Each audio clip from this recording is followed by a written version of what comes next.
Shalom HCC Families, Anda sedang menyaksikan Saat Teduh dari Home Community Church edisi hari ini. Mari persiapkan hati dan pikiran saudara untuk bersungguh-sungguh memuji menyembah Tuhan, berdoa, dan mendengarkan firman. Kami berdoa lewat Saat Teduh ini, saudara diberkati dan diubahkan Tuhan. Selamat menyaksikan. Shalom HCC Families, ada sukacita hari ini, amin. Saya ingin awali Saat Teduh kita hari ini dengan Mazmur 91 ayat yang ke-7. Walau 1.000 orang rebah di sisimu dan 10.000 di sebelah kananmu, tetapi itu tidak akan menimpamu. Kita semua ada sampai hari ini, bukankah itu bukti penyertaan Tuhan? Dia Tuhan yang telah berjanji akan selalu menyertai kita. So, jangan takut dan jangan goyah hari ini karena Tuhan selalu ada. God bless you. Tiada pernah ku ragukan kasih setiamu ya Tuhan. Setiap waktu dalam hidupku tak pernah kau tinggalkan. Meski langit tampak suram, awan gelap pun menghadang. Hadapi badai, lewati gelombang, tak pernah kau tinggalkan diriku.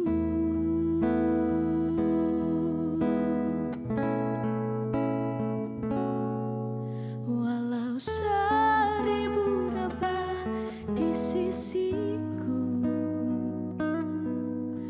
Kau tetaplah Allah penolongku. Walau 10.000 rebah di kananku, takkan ku goyah sebab Yesus sertaku.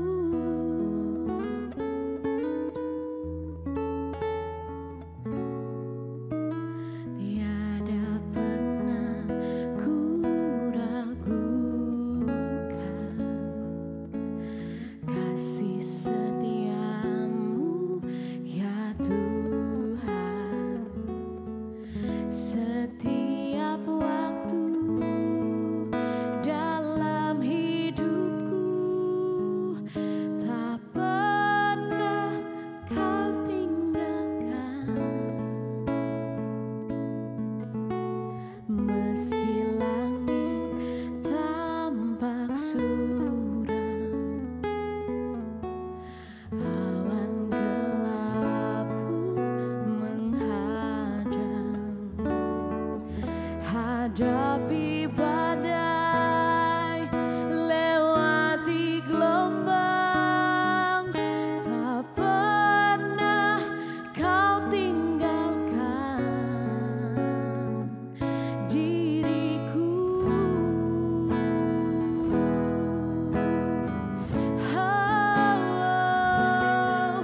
Walau 1.000 rebah di sisiku,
sebab Yesus sertaku.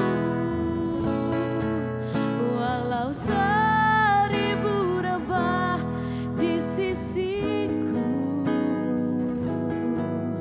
Kau tetaplah Allah penolongku. Walau 10.000 rebah di kananku, takkan ku goyah sebab Yesus sertaku. Takkan ku goyah sebab Yesus sertaku.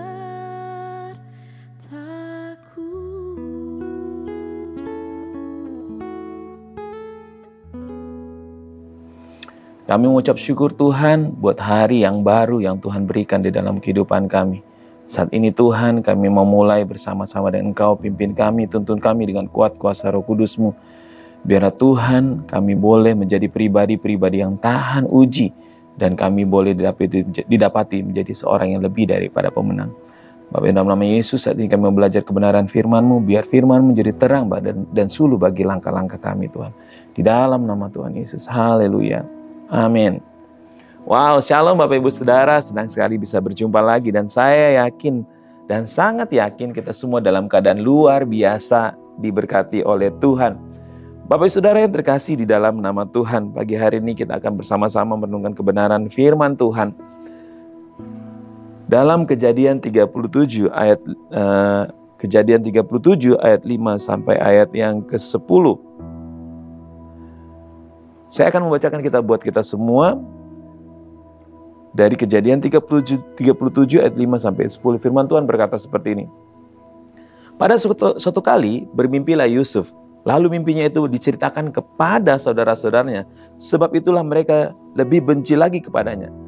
Karena katanya kepada mereka, coba dengarkan mimpi yang kumimpikan ini. Tampak kita sedang di ladang mengikat berkas-berkas gandum. Lalu bangkitlah berkasku dan tegak berdiri. Kemudian datanglah berkas-berkas kamu sekalian mengelilingi dan sujud menyembah kepada berkasku itu. Lalu saudara-saudaranya berkata kepadanya, apakah engkau ingin menjadi raja atas kami? Apakah engkau ingin berkuasa atas kami? Jadi makin bencilah mereka kepadanya karena mimpi itu dan karena perkataan itu. Lalu ia memimpikan pula mimpi yang lain yang diceritakan kepada saudara-saudaranya. Katanya, aku bermimpi pula, tampak matahari, bulan, dan 11 bintang sujud menyembah kepadaku. Dan setelah ini diceritakan kepada ayah dan saudara-saudaranya, maka ia ditegur oleh ayahnya. Mimpi apa mimpimu itu? Masakan aku dan ibumu serta saudara-saudaramu sujud menyembah kepadamu sampai ke tanah. Bapak Ibu Saudara yang terkasih, siapa yang tidak kenal dari seorang Yusuf? Yusuf yang menjadi tangan kedua dari Raja Firaun pada saat itu. Cerita Yusuf ini adalah cerita yang sangat menarik. Tetapi bukan adalah hal yang mudah bagi Yusuf untuk memperoleh pencapaian yang begitu tinggi, menjadi orang kedua di tanah Mesir. Karena Raja Firaun mengatakan semuanya adalah dipercayakan kepada Yusuf kecuali tahtanya. Nah, Bapak Ibu Saudara, proses yang dihadapi oleh Yusuf untuk mencapai semuanya itu tidaklah mudah.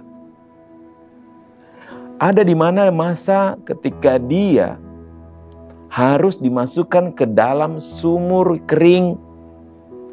Dia harus disesah oleh saudara-saudaranya dan dimasukkan ke dalam sumur kering. Dan dia harus melewati itu. Yaitu yang berikutnya adalah bukan cuma sampai di sumur kering saja. Dia dijual oleh saudara-saudaranya kepada saudagar. Bahkan saudagar kaya. Bahkan dia harus menjadi seorang budak di tanah Mesir. Dan kisah yang di Yusuf ini kisah yang luar biasa. Bukan cuma sampai di situ saja Bapak Ibu Saudara. Bukan hanya sebagai seorang budak. Ada beberapa fase dalam kehidupan Yusuf yang begitu luar biasa dia harus lewati. Tetapi ada hal yang luar biasa dalam diri Yusuf yang sangat indah dan sangat luar biasa. Yaitu semua yang dia lakukan selalu dibuat Tuhan berhasil. Ketika dia menjadi budak, dia dipercayakan oleh tuannya seisi rumahnya. Tetapi bukan sampai di situ saja. Bukan hanya saja sampai di situ. Yusuf bukan hanya menjadi budak, dia juga harus dimasukkan ke dalam penjara karena fitnah dari istri Potifar. Dan di dalam penjara pun dia mengalami proses yang begitu luar biasa. Sekali lagi Tuhan membuat sesuatu yang luar biasa dalam kehidupan Yusuf. Yusuf menjadi pribadi yang dipercayakan oleh kepala penjara. Dan sangat luar biasa. Dan akhirnya dia sampai di titik menjadi seorang pemimpin yang dipercayakan oleh Raja Firaun. Tetapi untuk mencari proses ini ada begitu banyak ujian yang harus dilewati Yusuf. Dia harus diuji begitu rupa. Dia harus diuji, dididik oleh Tuhan begitu rupa. Untuk menjadi seorang pemimpin yang besar tentunya. Dia harus meninggalkan keluarganya. Dia harus meninggalkan kenyamanan yang ada dalam dirinya. Dia harus mengalami namanya menjadi seorang budak, menjadi seorang tawanan. Dan dia menjadi seorang pemimpin di negerinya. Bahkan dia menjadi penyelamat bagi keluarganya sendiri, bahkan bangsanya. Yusuf menjadi pribadi yang lolos ujian yang begitu berat menurut ukuran manusia. Ujian yang pertama adalah ketika dia di sumur kering. Ujian yang kedua dia harus dijual. Ketiga dia harus menjadi budak. Keempat dia harus difitnah. Kelima dia harus dipenjarakan. Keenam dia harus dilupakan oleh teman-temannya, oleh juru roti dan juru minum raja. Dan yang terakhir, apa yang terjadi? Yusuf menjadi orang kepercayaan nomor 2 di negeri Mesir. Bapak Ibu Saudara yang terkasih dalam nama Tuhan. Apa yang kita hadapi saat ini? Ujian apa yang kita hadapi saat ini? Mungkin keluarga kita. Mungkin di saat kita sebagai seorang pelajar, sebagai seorang karyawan. Love the process. Mari kita sama-sama menikmati proses tersebut. Dan jangan lupa, jangan pernah melupakan Tuhan di dalam. Libatkan Tuhan di dalamnya. Karena Tuhan akan membentuk kita sedemikian rupa agar kita menjadi orang-orang yang dewasa di dalam Tuhan. Seperti pribadi Yusuf. Dia mengalami didikan demi didikan, proses demi proses, ujian demi ujian. Sehingga dia menjadi seorang pemimpin yang bukan cuma menyelamatkan keluarganya, tetapi menyelamatkan bangsanya dari kelaparan. Bukan cuma menyelamatkan bangsanya, menyelamatkan dunia. Karena Yusuf menjadi pribadi yang tangguh. Seandainya dia masih tinggal di rumah ayahnya, apakah Yusuf akan menjadi penyelamat bagi bangsanya, bagi saudara-saudaranya? Bapak Saudara yang terkasih dalam nama Tuhan. Apapun yang kita alami, apapun ujian yang kita hadapi sama saat ini, mari jangan kita menanggung sendiri. Kita minta pertolongan Tuhan. Dan yakinlah Tuhan akan memberikan jalan keluar bagi kita. Dan Tuhan yang akan memampukan kita. Tuhan akan menyertai kehidupan kita. Karena Dia tidak akan pernah meninggalkan kita sendirian. Karena Dia tahu seberapa kuatnya kita, seberapa mampunya kita. Biar ketika kita mengalami ujian, kita timbul seperti emas. Seperti yang dikatakan oleh Ayub. Mari Bapak Ibu Saudara, jangan menyerah kalau kita menghadapi ujian. Kuat seperti Yusuf yang teguh, berdiri teguh, memegang bahwa Tuhan tidak pernah meninggalkan dia. Mari kita berdoa. Bapa dalam nama Tuhan Yesus, terima kasih buat pagi hari ini. Kami bersyukur Tuhan. Kami percayakan seluruh kehidupan kami ke dalam tangan kasih karunia-Mu. Pimpin kami, tuntun kami dengan kuat kuasa Roh Kudus-Mu. Sehingga kami Engkau didapati dalam keadaan luar biasa, benar di mata-Mu Tuhan. Sehingga kami boleh menjadi dimurnikan, murni seperti emas Tuhan. Kami menyerahkan seluruh kehidupan kami, pergumulan kami sepanjang hari ini ke dalam tangan-Mu. Kami letakkan iman pengharapan kami ke dalam tangan kasih karunia-Mu. Ini doa kepada syukur kami Tuhan, di dalam nama Tuhan Yesus. Haleluya. Amin. Terima kasih Anda telah menyaksikan Saat Teduh dari Home Community Church. Jika saudara merasa diberkati dengan video ini, mari bagikan video ini ke kerabat atau keluarga saudara, agar semakin banyak orang yang diberkati. Dan agar saudara tidak ketinggalan setiap video terbaru dari HCC, silakan tekan tombol subscribe dan nyalakan notifikasi. Sampai ketemu di video berikutnya. Tuhan Yesus memberkati.